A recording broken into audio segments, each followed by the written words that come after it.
Tonia, so nice to be chatting with you again. Yeah, it's great. Happy New Year, by the way. Likewise. What have you been up to? Oh, you know, the usual. Writing music for people, writing music for theater, recording conversations about musical theater, enjoying nice weather most of the time, that sort of thing. How about yourself? Doing a lot of singing, but also, generally dealing with Christmas and lots of things just getting in the way and stuff. So it's actually quite nice to sit down and talk about some musicals. And I've seen a lot of really good things recently. That's like one of my great things about 2022 is I saw a lot of really good things at the theatre. So I think it's been a balance of seeing things, enjoying lots of different things, not just musicals, and singing and doing a lot of performing and stuff. But yeah, it's nice to do this because Christmas has been like quite intense. And yeah. Yeah, understandably. But we do have a show to talk about today, and we're continuing our tradition of talking about film adaptations of musicals. Yes, we've talked about a couple, haven't we? Jamie was the last one we talked about on the podcast last year. No, we also we talked about Cyrano, right? We talked about Cyrano as well, which we dissected quite brutally. And I think, and deservedly so, I think what's interesting is when you watch a couple of these adaptations, and especially when you're familiar with the stage original, you start to pull out a theory or an appreciation of what film adaptation can do for a stage musical, the kind of strengths and interesting new dimensions that film adds, and in exchange for the intimacy and realism of having a performance in front of you live. But there's interesting differences between the two medium, and I think we will have a chance to talk about both today as we discuss, drum roll. Thank you. Netflix's new release of Matilda the Musical, whose full name I think is Roald Dahl's Matilda the Musical, if that's right. Yeah, that's right. And I think Netflix has kind of been at the forefront of these adaptations, right? Jamie was Netflix, right? No, that was Amazon, I think. Oh, it was. Whoops. Yeah. Well, there's a branding problem for you. But I think speaking generally, the online, sort of the newfangled online streamers, the studios that are really creating streaming content seem to be the ones they're creating these adaptations. Yeah, but I mean, in contrast to that, just for all the British listeners, because for us, it's not been that. It's been a cinema release, and lots and lots of British listeners will know that they've been going on Netflix looking for this musical. It's not there because it's been really heavily marketed. Even here in the UK, on Facebook, for example, loads of clips of it released on Facebook, loads of advertising, which is clearly aimed at international markets, still being shown to us. It was really confusing because I logged onto Netflix on Christmas Day to see it and it wasn't there. Had to do a bit of research and realize, it's only going to be in the cinemas here until next year. And there's a lot of confusion around that here. And Podhim Minchin on Twitter has had a huge backlash. Bless him. He's had to reply to tweets saying it wasn't up to me not to have it on Netflix. But something he said, and this is really interesting, is that actually the audiences in the UK are going to be the only people to sort of see the work as it was intended, which is on a big screen, and how much that adds to the experience. And if you can get to a cinema to watch it, do, because it is a real great experience in the cinema. It really does add something to it. I know we really, in this day and age, we do spend a lot of time, watching a lot of stuff at home. We're really comfortable watching stuff from our sofa, and Netflix is really convenient for a lot of people, and paying for Netflix on top of paying for a cinema ticket is a lot for some people to afford. But if you can afford it, go, because it really does add something extra to it, and it's kind of how the team envisioned it to be. And I'm not going to say you're going to get a completely different experience at the cinema. It just adds something to it that's special. These decisions are often driven by rights considerations and deals with theaters and all these details that we mortals are not savvy about or don't have access to. But I also wonder if there's some calculation that people in the UK who grew up with Roald Dahl, who might have more of an emotional connection to the material, might be more willing to shell out some money for a theater ticket. Yeah, and when Tim Minchin talked about it on Twitter, he made the point of, this is a good thing for British audiences. It's really good, and this is the thing. Like, I think people I think people feel a bit left out here because we can't just watch it whenever we want to have it, and there's that, which is exciting for international audiences, and we have to wait till 2023 for that. But we do get a chance to see it in a cinema, and what was really nice was people really enjoyed it and applauded at the end, and you don't get that in your living room, do you? Yeah, well, I do, but it's just me. The communal aspect of seeing a movie is something we often miss, and it's something we give up when we enjoy something at home, or if we watch something, a live stream of a theater production, which can be super convenient. We give up that sense of shared experience. And when there's a good movie, that shared bonding is really powerful. So yeah, I agree. But let's get into it. What do we think? Yeah. Oh, so I'm going to say up front that I loved this film. It's not completely perfect because nothing is. I've got a few pet peeves, but I mean really, really minor ones. And generally, there are some great workarounds to get this to work on screen, which are just fantastic to see. They thought about it. It's not a replica of the stage show. It is a sister to the stage show in the sense that it can stand alone as its own thing, but it's really complementary to the stage show. It's got great nods and respect for the stage shows. You can clearly see, but they've really thought about how to make it come across on screen, because whoever has, it's Dennis Kelly who's written the screenplay. So it's the same person who wrote the book on stage, which means that he knows the material. He's obviously thought about how he can make it work on screen, and there's obviously been a lot of thought gone into it. And I that was something that leapt out at me immediately when I was watching it. A couple of improvements, in some ways actually. Yeah, I mean, I'm very familiar with the stage show. I had a pupil of mine play Matilda, and I helped coach her through some of the initial auditions for that. So I knew the material before I'd even watched it. The first time I watched it was when I saw her play the role. I'd been open for a good 10 years by this point, and Nick telling me, you must see it. And I really liked it, and I really enjoyed it, and there was so much to enjoy, and obviously this also feeling of pride of seeing my pupil doing a really amazing job. But there were a couple of elements of the stage show that left me feeling a little bit underwhelmed, and I enjoyed it, but I think because it had been hyped up so much, there was a couple of things left me feeling a bit flat, and the film didn't do that for me. How about you, Michael? Well, big picture, I really enjoyed it. I think the film does inherit both the strengths and weaknesses of the stage show, but it really improves on the strengths. It really does, and it does its best to try to compensate for some of the weaknesses, both of which we can talk about. When we discussed Jamie, we talked about what film can bring to a musical, the strengths and advantages it has as a medium over stage. And one of those is the control of audience attention through the camera. So you can see close-ups of facial expressions and in really meaningful detail about the emotional experiences the characters are going through. And I think that was used to really good effect here. Being able to see Matilda and Jenny up close and how they play off of each other and how they respond to each other, a little look of appreciation, a look of acknowledgement, a look of empathy. We take these for granted in cinema, but it really is a dimension that the camera adds that theater does not have. So that was a huge strength. In a similar spirit, we've also talked about this in the past.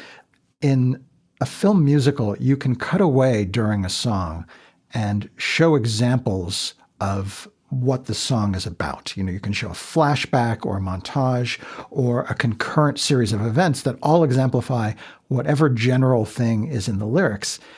And when you have songs, as Matilda does, where the lyrics tend to be very abstract, they tend to be general, it's very useful to have those visual exemplifications. They really make the song richer and feel more emotionally resonant, I think. Yeah. And some films don't do this very well because sometimes it could be too, like the visuals they can show you can be a bit too spoon feeded, a bit too cliched, and actually, like it never, you're never watching it and thinking, okay, we get the picture. You're always watching it thinking, okay, yeah, I understand now. This is really actually adding to my understanding of it, rather than kind of stripping it back and making it a bit basic. One of my favorite examples was When I Grow Up, which is this little flight of fancy number, and it's not strictly necessary for the story. But what the film does is it lets us see the visual imagination of the kids and their highly colorful imagination of what the future will be when they're adults. So naturally, like the boys are flying jet planes and motorcycles and high-fiving each other and doing all this stuff. It's really charming. And in contrast to the person who closes the song, which is Jenny, because she sings about, when I grow up, I will be, brave enough to fight the creatures, underneath the bed. And she's walking out of school after a really hard day's work with the Trunchbull, who's, she can see the damage that she's doing to the children and herself. Like she's really suffering. And actually it really kind of like, it's really sad actually, because the children have what these hopes and dreams. And there's an adult at the end of the song actually kind of going, this isn't how I envisioned growing up. This isn't how I envisioned it being when I was a child. And I think that's like, it's actually quite heartbreaking, but it really adds to that sense of Jenny's suffering, and that enhances the plot. And there were, so many small changes to the plot and general small additions that were kind of necessary to kind of either raise the stakes or add little details to kind of slow down, like, for example, certain things like Matilda's gradual gain of powers rather than it being a sudden thing. A sudden realization that she has these powers was more of a gradual realization and more gradual kind of control as the film went on, as that she realized that she could control more and more things. But also, small changes of certain numbers being removed, certain unnecessary songs, there was no characters that had unnecessary songs, and refocusing on Matilda, her relationship with the adults in her life and the children and their suffering at school, rather than cutting off and having a number with the Wormwoods, the parents of Matilda, because they don't sing except for in the opening, and in the musical they have, I think, one or two big songs. Two, we've got Loud, which is kind of a throwaway dance number. And you've got Telly, which I think is the Act 2 opener. Yeah. And I know that Loud was actually filmed and cut from the film. But it's an interesting difference between film and musical theater tradition, because musicals are descendants of the variety show. So at a certain level, we go in, especially with a comedy, expecting variety of styles of songs and trajectories and emotional atmospheres of different numbers. And it's more common to have a number that comes out of nowhere, but fulfills a kind of, ticks off a box on the stylistic checklist. So when we've got Telly in the stage show, it's the traditional song that's not really about anything, but is entertaining, that opens Act 2 when people are settling back in their seats or maybe late to getting back to their seats. This category of number evolved because audiences just weren't coming back in time, so it sort of stalls for time. Obviously, you don't have that problem with a film, and you don't have that tradition of that type of number. So I think we would be much less tolerant of having a complete digression about characters who are, they function as antagonists, but they're not supposed to have rich inner lives of their own that we resonate with. So I think the removal of those two songs, though it may upset purists, was wise as part of the adaptation. And yeah, and also, we get that the parents are awful. We don't need a song like Loud to understand that the parents are awful. The parents are awful, and it's clear from the beginning how awful they are. And we get that, and we don't need that to be developed on necessarily. So having the song as great as Loud is, and it works really great on stage, in the film, I felt it wasn't necessary. And maybe that's what they also felt too. You know, we get the fact that the parents are awful. We understand, you know, what their motivations are, that they're greedy or poor and desperately needing more money to survive. And they're finding, you know, ways to, cheat people out of money and stuff. So we get that. We get enough glimpses into the family and the parents to know that they're really awful and how they treat Matilda. We don't need a song to explain that to us. It's not necessary. And it helps refocus the plot on more important things. I agree. I completely agree. It's a real strength here. Another advantage to the transition to film is more dynamic choreography. You're not just looking at a static stage, but the camera can move, the characters can move. And I think we were both extremely impressed by the choreography and scening of Revolting Children towards the end of the show, which is a great rebellion number on stage, but it was brought to new heights by just this absolutely stunningly coordinated and very emotionally evocative choreography, which was, I would call it athletic in a way, that it was just so full of skillful displays of dance and movement that you appreciate the execution alongside appreciating the emotional resonance of the moment. The joy and abandon in Revolting Children is really, really clear. And it really contrasts to a number earlier on called Throw the Hammer, where you have the children dancing and moving in a really military way. It's clear to the audience they're being cowed by the Trunchbull into obedience. And, that's really impressive number really early on. And you see the children, like the way they're moving and the way that the precision of it is incredible. But it really contrasts to Revolting Children, which is completely wild, all these acrobatic, the choreography going on, like you mentioned. And it really brings out that in the children. Like it's a complete contrast to what we've seen in them before. And seeing them and the joy, and like the joy on the actor who plays Bruce Bogtrotter, what's his name? The joy on his face is just so incredible. You can see it. Charlie Hodgson Pryor, yes, playing Bruce. His face during that number, you can see it in his face, and the way he's dancing is just incredible. I'll segue to another point that I was going to leave for later, but it's so relevant to this moment that I guess I'll advance it in time. One of the flaws of the material is that Trunchbull, for all her swagger and military demeanor, is actually kind of toothless. That she doesn't really have the ability to hurt the children, and other than by intimidating and insulting them. And one way that this was dissatisfying in the stage show was that Act 1 closes with Bruce getting sentenced to a period of time in Chokey. You know, for those who don't know the details of the show, it's this awful closet, which is sort of a kind of like a torture chamber. And in Act 2, if I remember this correctly, you see Bruce perfectly fine, kind of high-fiving his fellow students and wearing a T-shirt that said something like, "I survived Chokey." So they made light of the fact that he had gone through this terrible abusive experience and nothing really came of it. In the movie, they don't go into it too much, but you do see some shots that imply that Bruce has a little bit of PTSD, that he was really traumatized by this event. And therefore, at the end, now tying it back to what you're saying, having him be the one who starts Revolting Children and be the kind of the ringleader, and to show him full of bravery and defiance, it really resonates because you feel like he's been to hell and back. Whereas you do not get that at all in the stage show. No. And I would say generally, I felt like the stakes was higher in the film, like they're really raised, and the threat of the Trunchbull is heightened from the stage show. And there are a couple of reasons why.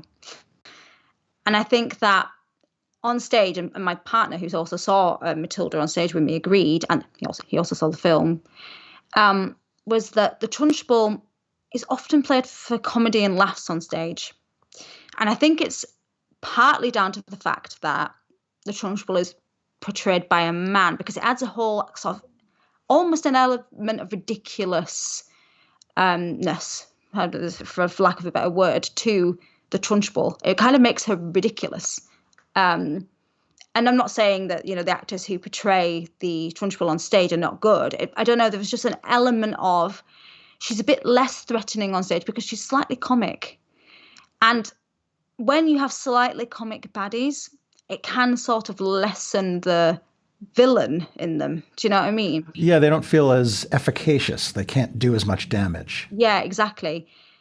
And the children and we have to be frightened of it. We have to realize, we have to know and notice actually the villain in her. Do you know what I mean? And actually we do in the film. There are certain small changes that make her really threatening. And I think one of the things is the fact that she's portrayed by a woman, because it's more realistic on film. And I don't think personally they could have got away with having a man play the Trunchbull on film, because we've talked about this before when we've talked about film musicals. It's very difficult to suspend your sense of disbelief, and that's why musicals don't always necessarily work very well on film, whereas we're used to doing that in the theatre.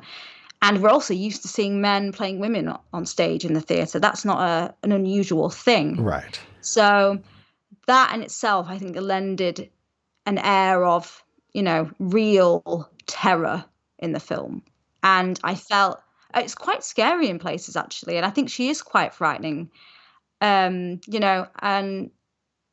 changing her mind so quickly about, who she's going to target. Matilda tries to protect poor Nigel, and then she immediately changes to attack Amanda, and she changes her mind on Bruce eats the cake and he's gone to the Chokey, whereas in the 1996 film, the Trunchbull does not. She doesn't punish Bruce, as far as I can remember, for defying her by eating the entire chocolate cake. There are certain things that they do really, really well to bring that sense of terror, and also it really raises the stakes, because I felt a bit when I watched the stage show that, okay, what are the stakes here? Like, I kind of get it. I kind of get that these children are all miserable, but I got it more when I watched the film. What do you think? I agree with everything you said. They do what they can to make Trunchbull more threatening, and therefore to raise the stakes. I was a little disappointed that they kept one element of the stage show, and possibly the book and possibly the movie, that I think undercuts Trunchbull tremendously. And that is when she picks up a girl. I forget which girl it is. Amanda, the girl with the pigtails. Yes, exactly. And flings her through the air several hundred yards by the look of it. It's obviously touching back to Trunchbull's athletic origins as a hammer thrower. That's a visual analogy. But she lands and is perfectly okay. And that tells us, oh, okay, we're in a universe where injury is impossible, where you can be bodily flung a distance that would absolutely kill you without question, and you get up Wile E. Coyote style, dust yourself off, and everything's fine. And I think that really, that one moment, I was hoping they would change that, because it just undercuts the sense of urgency and stakes. But the movie does. And it's slightly painful comedy as well. But the book, that is in the book. It is in the book, the original novel and the film. But it's slightly different in the 1996 film, because I was talking about this earlier with my partner as well. And he was sort of saying, because he's not seen the film, and he was sort of saying that he felt that as well. Like, it's a bit strange that she is fine. And in the 1996 version, where we have Matilda played by Mara Wilson, it's a huge sort of part of the Matilda canon. It's a very, very loved film, especially by Americans. And I'll go into that in a bit. But in that particular version, there are some big significant changes from the novel. And one of the things that happens is that Matilda is much more aware of her powers. Before she even goes to school, she can control things. And it's not coming from a place of anger. Sometimes in a place of joy, she's able to make and control things all around her in the living room, and they can dance. And she, manages to, flip a dessert tray, so she ends up with a big dessert on her plate. These kind of big kind of like things are obviously going to be pleasing to kids in a Hollywood film. And they use that in the 1996 film to their advantage too, by having her kind of control these moments where the Trunchbull is being vicious, and you can see her concentrating in her eyes to help Amanda's flight have that safe landing. And that is a really good way of getting around it. In the film, she's kind of controlling these moments, and I think even she's even watching with her eyes to encourage Bruce to eat the cake, and it's kind of sort of implied that it's Matilda doing it. It's the Matilda's, powers that are helping him do it.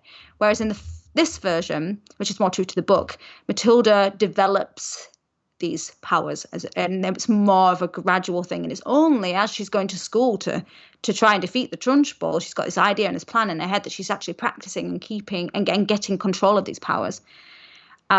Which is something I actually really like about this version. I don't like that about the 1996 version. Like, she's got these incredible powers and she's very well adjusted as well. So for a kid who's been bullied her entire life, she's very, very well adjusted. Whereas in this version, which is more true to the novel, Matilda is clearly suffering from right from being born. You can tell that there's been some sort of wearing down, probably not enough. As somebody I spoke to said, actually she's pretty well adjusted even in the musical, from the beginning. But the powers that she has and her grasp of the powers and understanding of what's happened as well, because she's got this story that she's piecing together in her head. She doesn't know where it's coming from. And she realizes gradually that all these powers are hers by the end of the film and she can control them. Whereas in the 1996 version, she's pretty powerful from the beginning. And how could she be frightened of the Trunchbull in any way, shape or form? Because she's incredibly powerful. Another thing that the 1996 film does, which is quite clever, is they emphasize how superstitious the Trunchbull is. She's frightened of, the black cats crossing her path.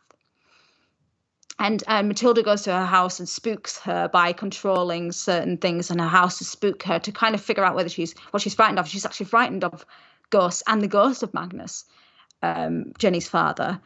And that's not clear in this version. That is what drives the Trunchbull out. Matilda knows that ghost is going to frighten the Trunchbull away. She knows that. Right. And that's what drives the Trunchbull away. Whereas it has to be, in this version, the ghost of Magnus becoming incredibly powerfully scary in order to drive her out.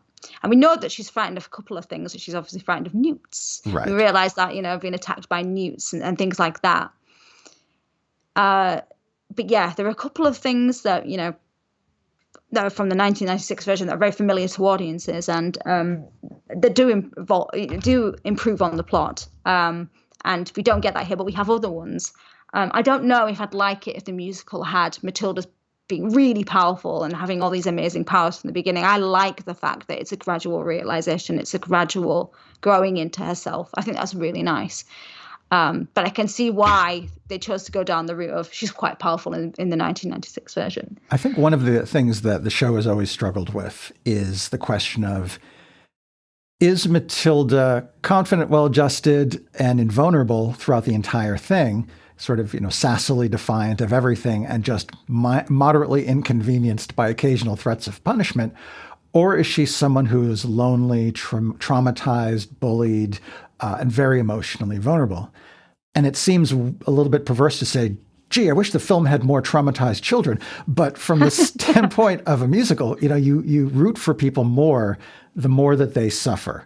If they have a happy ending, that ending really resonates if you've seen them go through stuff. So I think in some cases the movie tried to compensate a little bit for the source material skewing Matilda towards I'm invulnerable by showing her a little more upset, a little more with a 1,000-yard stare and suggesting it. Yes, this is this kid who's been hated her whole life and doesn't appear to have many friends. And it does what it can. Like, there's this really touching scene at the very beginning where Jenny is trying to connect to Matilda, who has just been told for the first time, you have to go to school. And Matilda's sitting on the stairs and they're having this initial conversation. And at a certain point, Matilda just says, I have to go. And she walks away. Now, this is a traditional film device for ending a scene because we don't want them to go on forever and we don't want characters to go through their entire bonding process in the first 10 minutes. But there's a realism here. There's a real sense of this girl is afraid of parental punishment. She's afraid of that if she makes friends with someone, the parents are going to come in and destroy that. So she has this flight instinct. And I think it was just a moment. And it was really just conveyed through cinematography and facial expression and tone. But to play devil's advocate here, that was one of my pet peeves, because Jenny comes to the home and sees Matilda there and encourages her to come to her school, which is really awful. It's like, you know what the school is like. Why would you want this very vulnerable child to go to this environment? So that was my only pet. It's a small point, but it's a pet peeve. Sure. I mean, you could argue that Jenny has created this little oasis of learning within the more oppressive environment of the school. And we can see the kids are actually excelling academically, and they seem to be happy in her class. So you could devil's advocate the devil's advocacy and say, well, Jenny's going to kind of take care of her. But my objection was that we see this moment of Matilda as vulnerable. We really see her as this traumatized child. And then one scene later, she's this trickster who's completely confident, who knows that she can reshape her destiny, who has a strong sense of moral justice, who is aware that her parents are terrible and has no problem pranking them, and is also clearly very good at pranking them. So the show... Yeah, I get that, but I saw that more as a kind of being pushed to the extreme of... Sorry. I get that, but I saw that more as her finally being pushed to that point of... extreme point of, I'm going to have to get them back now. And I know it happens really early on, so you don't see a lot of development before that point. So I get what you're saying, but I kind of did get that kind of final, with that close-up on her face of defiance of, right, I'm going to have to finally start doing something. And the song Naughty is about that. It's about, right, I do not have to put up with this. I can change my destiny, and this is how I'm going to do it. I'm going to do it by being a bit naughty. And I think I get that. It does happen quite early on in the story. But there's so much of a journey for her to go on. There isn't a lot of time to do that whole build up to that point before that. And also, it's a fault of the source material, because we don't get a lot of insight into Matilda's life before school. Yeah, exactly. There's so much to get into that if you start getting into all of that nitty gritty, it's gonna be quite a long film. Right, and you have to. There's certain questions you just have to not ask. Like, Matilda is this brilliant savant who knows advanced mathematics, world history, and literature, but she's never heard of public school. So how does that happen? For that matter, why doesn't she know about emancipation laws? She seems to both be this brilliant savant and also completely ignorant of the world. It doesn't stick out like a sore thumb. It doesn't stick out like a sore thumb. It didn't make me question it didn't raise questions in my head during the show, but there are these shortcuts, and ultimately we're dealing with material that it has some of the qualities of a fairy tale. So we can't put the scrutiny, we can't hold up the microscope and try to think through every detail. But perhaps film raises these questions more than stage does. Yeah. And it's actually interesting watching this film, having watched the 1996 version a lot as a child, because I said to you, have you seen that? Have you read the book? And you said, no, I haven't read the book. If that was a huge part of my childhood. It's one of my favorite Roald Dahl books as a kid. The 1996 version is really prominent in my mind. I watched it so many times as a child because I loved it. And actually, it's been a long time since I watched it, but it's very, very vividly in my mind.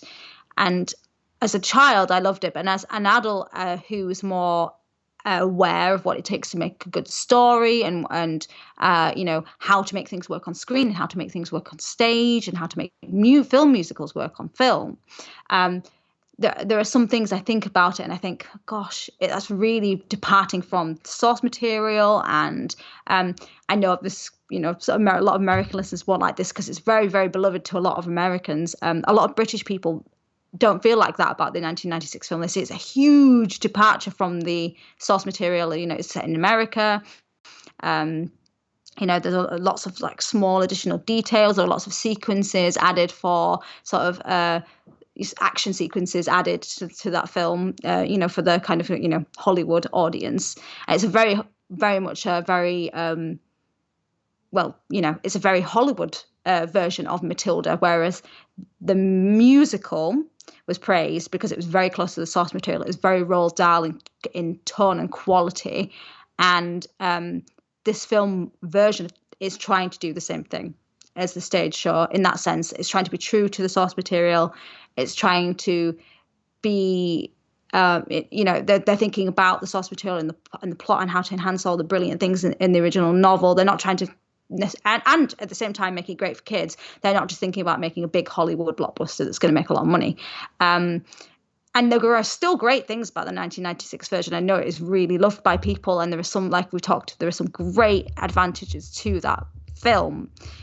But at the same time, it's nice to see a version that is truer to the original that Roald Dahl intended. And as someone who grew up with Roald Dahl, it's really, really nice to see that. And I know that you and a lot of other people who didn't grow up with that don't have that same attachment. But for me, it's really nice to see that. And it's really interesting to compare it to that big blockbuster hit film, because they are different, very different. And which also makes it nice because this film isn't just a replica of that. It's 1996 version. It's not just a replica of the stage show. It's not just a replica of the book. It's its own thing. It's like a new bit to the Matilda canon, and it's exciting that this story, which has resonated with so many children, is still so fresh and so interesting. I really, really enjoyed watching it and having, an appreciation for that and nostalgia for that 1996 film. I'm not going to get really down on that 1996 film. I can see it's sort of a couple of things in it. I think I can see why it appealed to me as a kid. But yeah, I think that I really enjoy the fact that it's kind of a companion to all those things. Personally, I feel like it's a companion. I think a lot of Americans and people who grew up with the 1996 version in particular might feel a little bit sad that some of the things that they might have expected, because that would be their first experience of this. Some of them haven't read the book, so they think, well, that's not how it goes. But actually, I hope that those people who grew up with the 1996 film can really see this film as a companion to that, and an extension of the Matilda world, as opposed to just a bit of a letdown, because it's not what they remembered the film being in the 90s and the film that they grew up with. Even though I didn't grow up steeped in Roald Dahl the way that many British children did, I did grow up reading Charlie and the Chocolate Factory. And I remember seeing the film adaptation, which I think was the late 60s or maybe the 70s, and thinking, this is very Americanized and very Hollywood and doesn't really capture the timeless, tongue-in-cheek wit of the source material. And I didn't, and there's some other problems that movie has, such as the infamous creepy tunnel scene. But generally, it became something else. Gene Wilder as Willy Wonka was a very different envisionment of the character. And I missed sort of the spirit of the original. And I think that this, though I haven't read the original book of Matilda, I get the feeling that Roald Dahl's style is really respected here. If you look at the caricatures of the parents and the school experience, that does feel very British to me, even though it's not a literal modern day, present day depiction of what life is supposed to be like. It's this timeless abstraction over many experiences people have had with parents and schools. And I think that it has a kind of stylistic integrity and a respect for the source material that I could really perceive and appreciate. Yeah, I totally agree. And just because you mentioned the Charlie and the Chocolate Factory film, I just want to add that little historical fact of Roald Dahl hated that. I think he was initially involved with a few sort of versions of the screenplay before that, because he had written for film.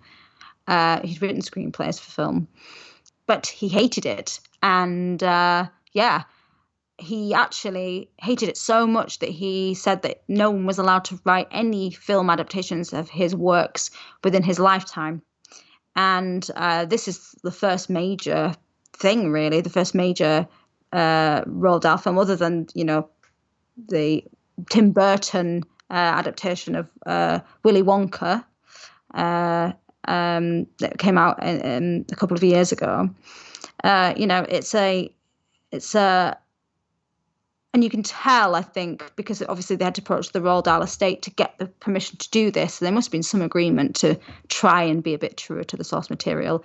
It's hard to say whether Roald Dahl would have liked this version of it. You can't speculate that, but it does really try to be respectful to the original source material, and I do think that must have been a caveat of allowing adaptation of this on stage, because I know there've been lots of adaptations on stage of Roald Dahl's work since Roald Dahl's death, but yeah, this must have been a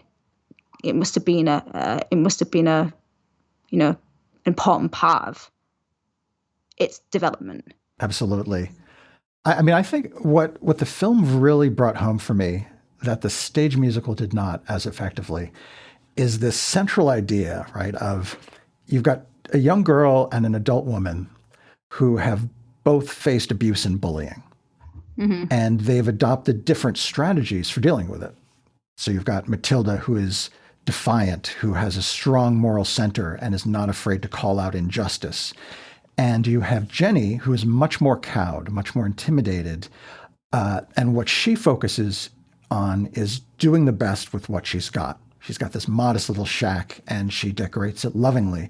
She has one little dingy classroom and she turns it into this nurturing oasis. So she cherishes what she has and she doesn't complain and she makes the best of it. And Matilda is not as emotionally connective as Jenny, and Jenny is not as brave as Matilda. And the two of them recognize a commonality in their experiences, and they bond, and they end up helping one another. Mm-hmm. And I think the film really conveys this brilliantly. I absolutely took away that idea. And I'm not sure where. I think it might have been in the scene when the shack, or maybe just the looks that they would exchange, which again are a function of cinematography and the ability to control the audience's attention and point of view through camera work. But that, of course, the final shot of the movie, right? That I won't spoil it, but that absolutely makes that point clear. And whole new song at the end. That's true. That was added, wasn't it? Yes. So they normally end with a reprise of When I Grow Up, but they had an entirely new song written for the film, which is called, Holding My Hand. I think it was. That was added to give it a new ending because they wanted to, I think it's because they've refocused the plot so much on the relationship between Miss Honey and Matilda. And, it didn't work with the ridiculous ending of the mafia boss turning up and pardoning Matilda's dad and all being fine at the end. That was one thing about the stage I really didn't like. I thought it was a bit silly and ridiculous. In this, there isn't a scene with a lot of stuff going on after the revolting children. That's the big pinnacle of it. And then you see this very quiet moment, really, actually, of these two characters who found each other. And that's the whole point. That's one of the big things of the film, like you were saying. It's so much more obvious, their relationship and how they find each other. And it's really, really nice that it ends with that. It doesn't feel like the song's been added just because they want to, they want to shot at winning an Oscar for Best Song. It feels like it's been added for a plot reason. It feels like, it really improves upon the ending of the stage musical. I felt like that was one of the biggest improvements in the film, that ending song.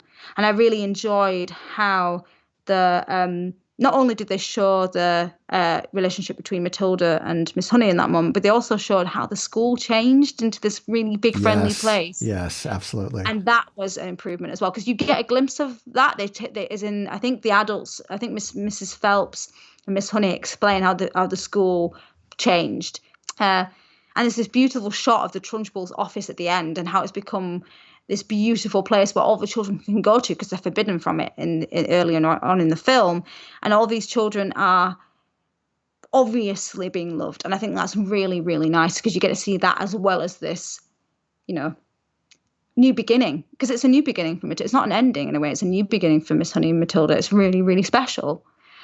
And something I really liked was about this film is the sense of timelessness in it.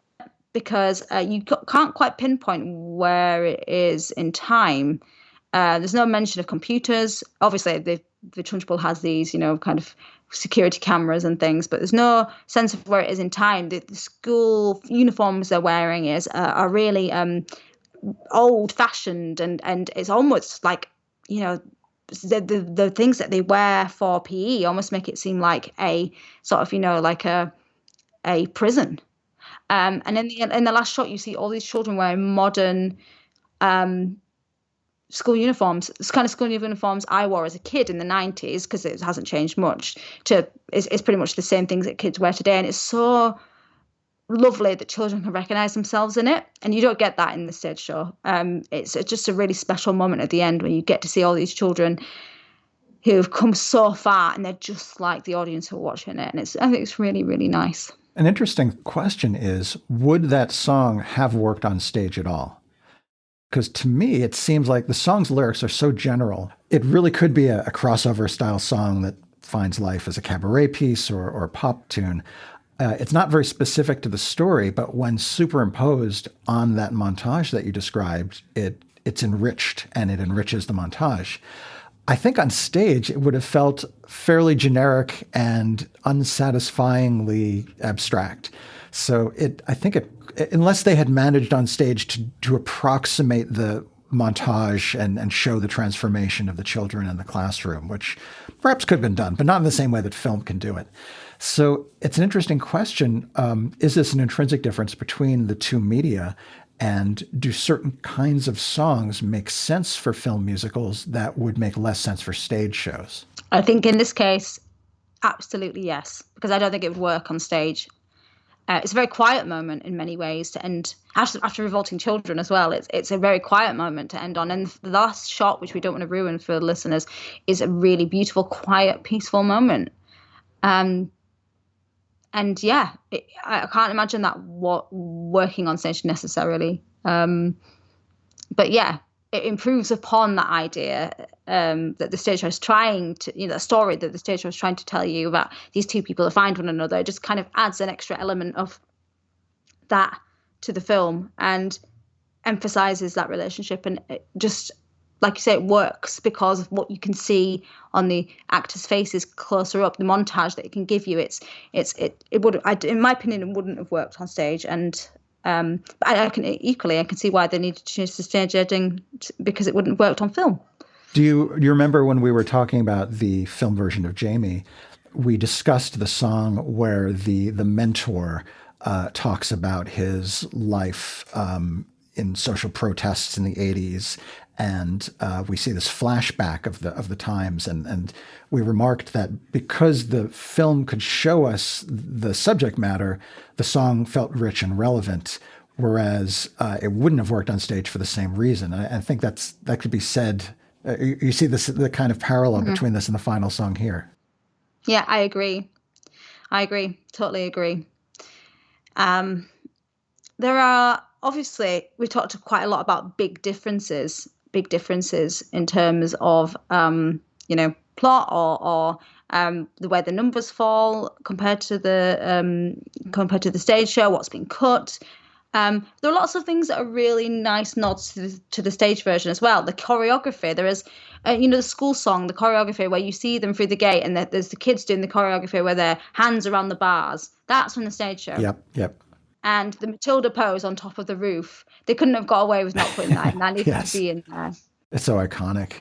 I think also, they cut Jenny's first song where she's singing about how she's intimidated by Trunchbull, but they did add a few, and I think the song was called Pathetic, but they did add a couple of nods in the dialogue to her referring to herself as pathetic and then later saying, don't be pathetic, be stronger. Yeah, I agree. There was so much care in this film. I think that was really lovingly done. You can tell that it's been a labor of love. I think it really comes across in the joy of it as well. It's because it's a scary film in many ways. I spoke to a friend who was like, my husband was so traumatized by it, and which I find really funny. But and actually, it is scary, but there is so much in it also that is so joyous and lovely. It took me back to my childhood. and the kind of things I used to dream of when I was a kid, and how life turns out, whether it's like how you expect it to be, all these things. Like it's a great show and film for children and adults alike, and not just because people my age have grown up with the books and the 1996 version and have kids. It's special on its own for adults and in its own way for children now. It's really nice. I will say, and I don't know whether you will agree with me. I had two pet peeves, and I've already mentioned one of them, which is why Miss Honey going to visit Matilda at the beginning and saying, "You should come to the school," which is really, really awful. And I get your point that she's created this oasis, but like at the same time, she's taking a very vulnerable child into an environment which is not for vulnerable children, and sort of where the song "Revolting Children" falls. Now, the song, the way it's been staged, the performances of it make up for this tenfold, I will say. But I would have liked Revolting Children to feel a little bit more of the plot. I would have liked Revolting Children to feel a bit more like it was part of the plot. And I can't remember. And unfortunately, I can't remember how it worked on stage. Having the children say things like, "Take out your hockey stick and use it as a sword." We'll have the Trunchbull bolting. We're revolting. They're talking about getting rid of the Trunchbull, but she's already gone. Right. And I would have really liked the bit where, because what happens is Jenny is given control of the school before that song happens, and then the children burst into this huge celebratory anthem, because it is a celebratory anthem. But what I would have liked would have been for Jenny to get control of the school and tell the Trunchbull to run after she's been confronted by the ghost of Magnus. Have the children burst into this huge kind of revolution and have the Trunchbull running away just at the end. So you could see her, being really forced out by all these wild children. And I know they pulled down the statue of the Trunchbull, and that's the big moment of them finally overcoming her, isn't it? That she's never going to come back again, and they're really sure of that. But I would have just loved towards the end of that number to have her running away from them all in terror, because they've all got out of control and she could never control them. I think that would have been nice.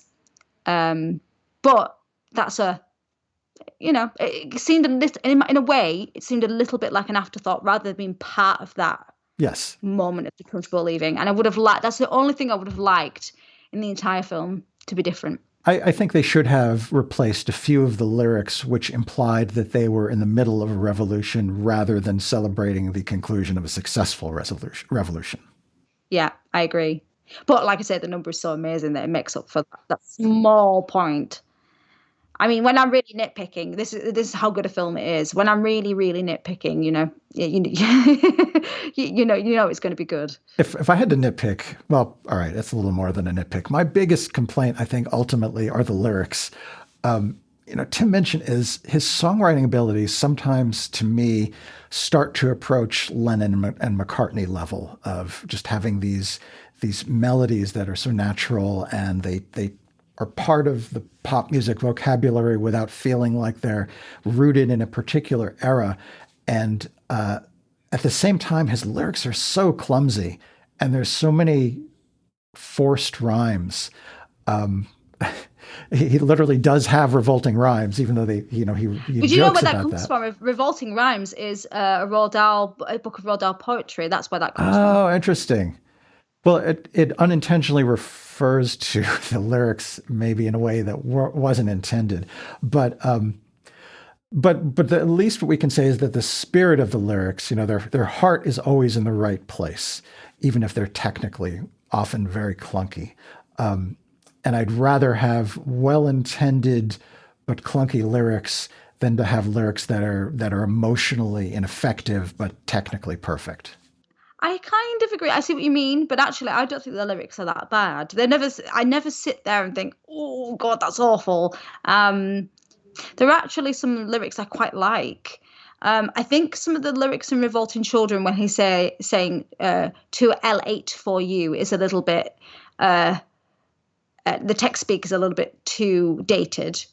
and won't necessarily stand the test of time. But I think the Trunchbull has some quite fun lyrics, fun rhymes and things. I don't feel that are shoehorned in. And I love the school song, so you think you're able to survive this mess by being a prince or a princess. You was to see, they're teaching the alphabet. I really liked that number and the way the lyrics are written. It's because it has to be obvious to the audience what they're doing, but the second time they hear it, they're like, "Oh, I get it now." And he does that clever thing of repeating it. You don't necessarily notice it the first time, and then the second time you notice it. And in the stage show, they have the letters light upon the gate as the children are dancing. Whereas in this film, they do it in a very different way. But I really like that. And that repetition of it is to make that clear to the audience. Like, oh, that's what they're doing. And I think that's really clever in the songwriting and the lyrics in this. But yeah, I can see what you mean. There are a couple of lyrics you think, ooh, but generally, I think it's quite strong and actually rhymes quite well compared to a lot of other things where, especially you've got a composer who's got more of that kind of poppy background. They do feel like musical theatre songs. They don't feel like pop songs that could just be pop songs. Right. We talked about that. Like in Cyrano, they are literally just pop songs. And they've desperately tried to be shoehorned in.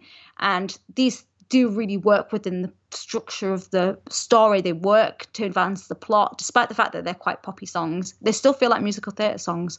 They do. They're pop-inspired musical theater songs rather than just ripped from the playlists of today and dropped into the show to give it a contemporary relevance. Yeah, I agree. By the way, I do have to point out a couple of rhymes that I thought were Go on. particularly offensive and treasonous to the human ear. So there's there's a thing called a wrenched rhyme, and that's when you try to rhyme a stressed syllable with an unstressed syllable, and it usually means pronouncing a word the way that no human being has ever pronounced that word. So a couple of examples are, we sing rhymed with using, which then has to be pronounced using. Fall, inevitable. Ow, that just hurts me to say. Miracle and mirror ball, also sort of painful. And the worst offender, just because it's so prominent, I think, is story and naughty, which is not a wrenched rhyme, but it is definitely what you might charitably call a near rhyme. And I don't think it's necessary. I feel like if there'd just been a little more spit and polish on the lyrics, some of these speed bumps could have been smoothed over and brought the lyrics up to the level of quality that the music has. And it was a missed opportunity. Yeah, I do see some of those, especially when they're pronouncing naughty to in a slightly different way to try and get it to rhyme with story. Yeah, it's yeah. I get that. I don't think the lyrics are I don't think it's a perfect musical. I think it's very near perfect. I don't think the lyrics are perfect. Nothing can be really, it's so difficult to get complete level of perfection. And there's some things that are so good in this, you can forgive other things. And you don't often get that. Like some things just don't work. And you're just like, oh, there are so many things in this that just hit the mark every time. And, you can let small things go, You have to forgive some of the small failings of this show because big picture-wise, the broad strokes work so well, and I think the film has brought out all the strengths of the stage show and developed them further. So it's overall, if you add the ledger up, plus and minus, it's a real win.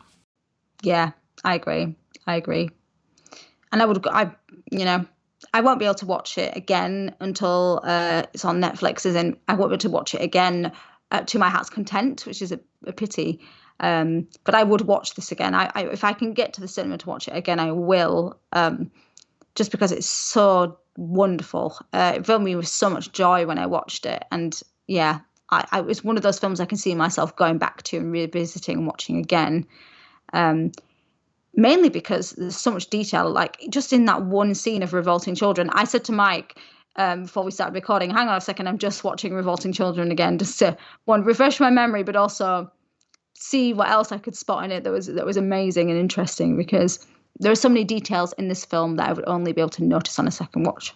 second viewing. Even like this one fleeting shot, I think it's Lavender. Is she the girl with the newt? She's the girl with the newt. Yeah, and she's reunited with her newt, and you just see this one brief moment where she grabs the ball where the newt's been captive and kind of kisses it or something, and it's this cute little moment, but it actually closes up a plot thread. And there's so many details in the visualization of that song that you can watch it 4 or 5 times and pick out other little things in the background that are unexpected delights. And like the little belly they have on Bruce, because I'm pretty sure he doesn't have a belly, but after he's eaten all that chocolate cake, he has a little belly. Right. So it gives you a sense of consequence of that moment. Yeah. Yeah, that's really sweet. There's so many great things. We actually, before we were recording, we actually had a brief chat about how you didn't realize it was Emma Thompson playing the Trunchbull.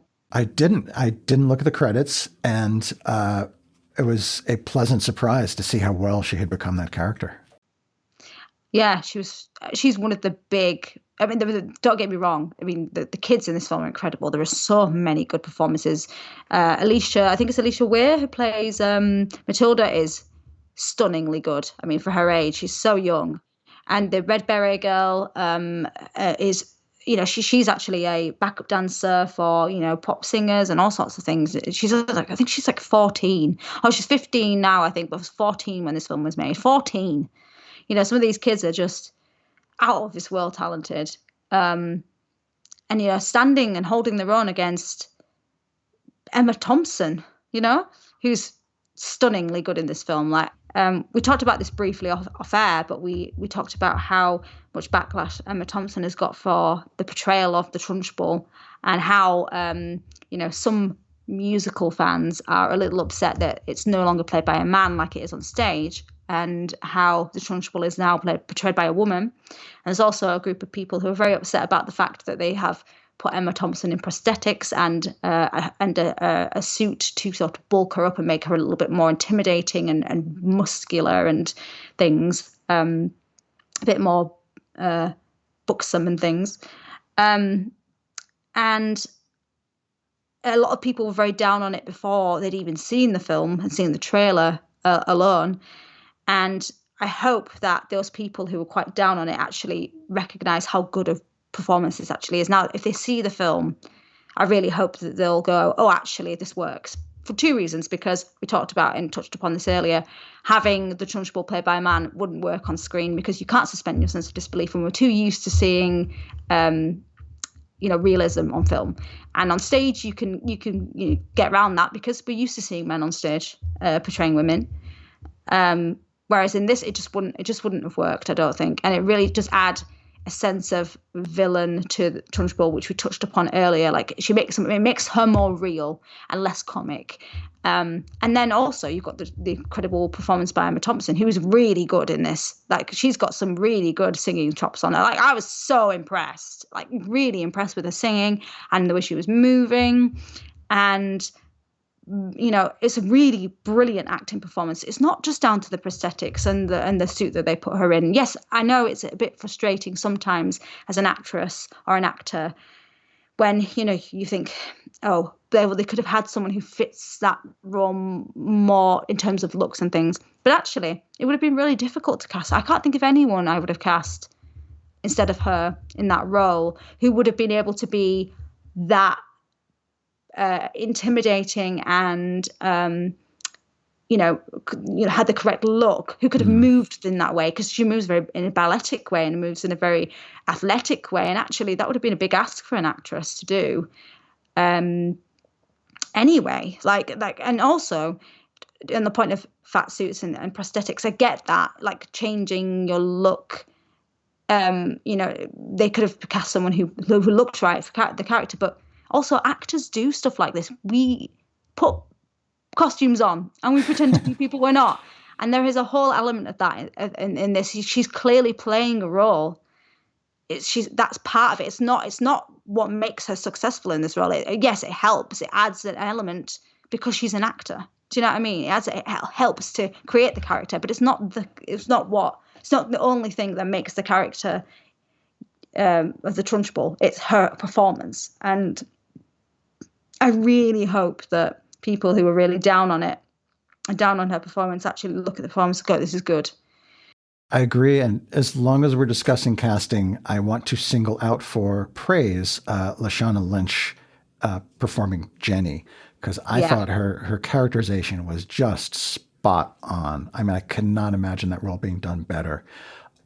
She was so emotive. Because I didn't know she could sing. I know, but when they dropped her initial song, I thought, oh, maybe they cast her because she's such a good actor, but she's not the greatest singer. And then as soon as she opened her mouth to sing, I thought, wow, no, she's good at everything. Yeah, I agree. There's so many great performances in this. I don't think there was anyone in the cast I thought was weak. I thought the parents were great.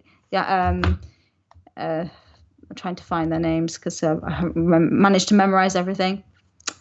Stephen Graham as Mr. Wormwood and Andrea Riseborough. I'm at a loss how to pronounce it. I apologize.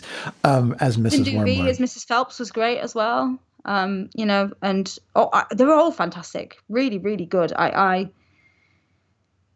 don't think there was a weak. No, there was no weak link at all. No.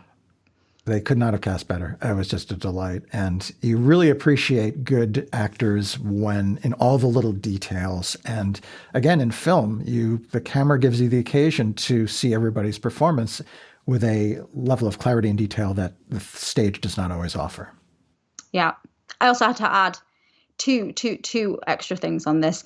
The moment that made me guffaw with laughter was the burp, the belch. That was brilliant. Can I just say how hilarious that was? It was brilliant on stage. It was brilliant in this, and I'm so glad they kept it. And two, the mention of narcolepsy, because I have narcolepsy. It's a very rare illness, and it's not portrayed very well on stage, is it, Michael, or film? It's often portrayed for comic effect and done quite badly in a way that can be quite insulting. And I've completely forgotten, because I vaguely remember that being in the stage show, but I wasn't diagnosed with narcolepsy when I saw the stage show. And I turned to my partner and went, they just said narcolepsy in a film. Like, it was incredible to me, because it's a really rare illness, and they've approached it with sensitivity, which never happens, and yes, it was a comic moment, but it wasn't played to make fun of people with narcolepsy. It was and the kids, it was well explained in such a short space of time, and the kids were actually really caring towards the character who didn't have narcolepsy. They were using it as a, an excuse to save Bruce. But, the fact that they were kind of gone, oh, we put him under the blazers for safekeeping, and it was just really sweet. And, it's great that, I don't remember that being in the book either. I just remember it being in the stage show, and this excuse to save Nigel from the Trunchbull being narcolepsy. I just think it's brilliant, and it just made me really happy. That was a well-handled moment. Yeah, because disabilities are often not handled very well in films and musicals generally, and I just thought, okay, yes, I know he's not disabled. He doesn't have narcolepsy, but it wasn't played to be insulting towards people with narcolepsy. They weren't making fun of anyone with narcolepsy. And it was just really nice to hear it mentioned and explained well in a film. I just couldn't believe it. I was like, oh my God, they mentioned narcolepsy and they got it right. Because that never happens. It never happens. And also, I was probably the only person who laughed so hard, because the fact that they had him hiding under the blazers and keeping him safe while he was having a sleep attack was just so funny to me. No one else laughed in the whole cinema, but I got it. I was laughing and I was so happy. Well, I think we're both fans of the show. We acknowledge its ups and downs, but big picture-wise, it seems like a triumph, really. Yes, absolutely. And yeah, so if you are an international listener, i.e. not in the UK, you can watch it on Netflix. I think most countries it's available to watch on Netflix, and has been since Christmas Day. So if you want to go and check it out and see what it's all about, then you can do that. And if you are a listener in the UK, you can watch it at cinemas. And there are some good clips on Facebook. If you type Matilda the musical film Netflix into Facebook search, you can find a couple of clips, maybe to see if it's going to be your thing. Just watch a few bits. If you don't want to get it spoiled for you, then don't do that. But I actually did watch a couple of clips before I went to the cinema and was like, I have to see this. It really hyped me up. And I listened to the recording as well. Can I just say, actually, Michael, something I've forgotten to say. Can I just say how amazing the score is? I mean, the underscoring in this film. Music by Christopher Nightingale was the score. Tim Minchin wrote the songs. The score was by Christopher Nightingale. It is I think he wrote some of the interludes music for the stage. I think. I don't quote me on that because I don't definitely know for definite. It is so good. The underscoring in this film was so good, and I really enjoyed how the orchestra has been used to enhance the songs, the actual songs written by Tim Minchin. Obviously, because that's one big advantage of having this on film, you can have a big orchestra, and they've changed some of the orchestrations to use that to their advantage, and they're so good. And at the beginning of Revolting Children, you have this sweeping orchestral opening. It adds so much more emotional resonance to it, and they used it really well. I was so pleased. Could I just get your opinion on that before we finish? Because you're someone who writes music for film, and I thought you might have noticed how good that's for. Ironically, when underscore is done really well, you tend to notice it less. But it was skillful. It was colorful. It added to the sense of the larger-than-life environment without ever becoming so comedic musically that it diminished the sense of stakes. So it struck that perfect balance between color and restraint. So well done. I couldn't let us go without mentioning that, because actually that's one of my favorite things about this film. And when I listened to the recording, I was like, oh, this is so good. I loved it. I'm someone who loves classical music. I'm someone who loves underscoring films and notices all these things. And, I just loved the use of orchestra in that. And it really stood out to me. And actually, I love the cast recording on stage, but if I was going to go and listen to some of the versions of the songs, I would probably go for that, for the film version, because I just love the orchestration so much. Well, let's wrap this discussion up. Listeners, feel free to chime in on social media. Let us know what you thought, where Musical Talk exists on Twitter, probably above all, but we also have a Facebook existence. We thank you for listening and hope to join you again in future episodes. Bye.